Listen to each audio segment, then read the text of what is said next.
Makhandi Halwa, a beloved dessert from the heart of Pakistan, is famed for its rich, velvety texture and irresistible sweetness.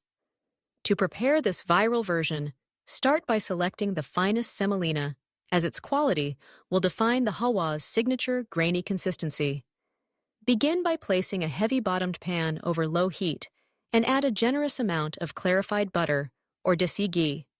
Let the ghee melt slowly, filling your kitchen with a warm, nutty aroma.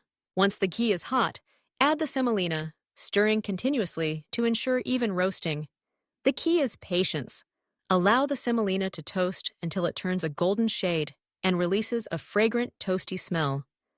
This process should not be rushed, as it forms the foundation of the halwa's flavor.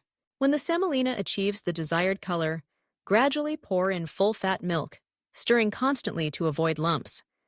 As the mixture thickens, add sugar to taste, letting it dissolve completely.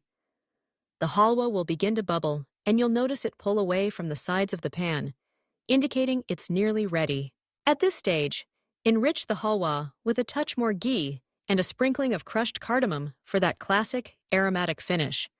For a touch of luxury, top with chopped almonds, pistachios, and perhaps a few strands of saffron.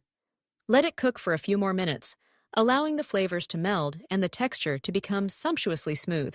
Serve Makhandi halwa warm, garnished with extra nuts for a delightful crunch. Each spoonful delivers a perfect harmony of sweetness, richness, and a hint of spice.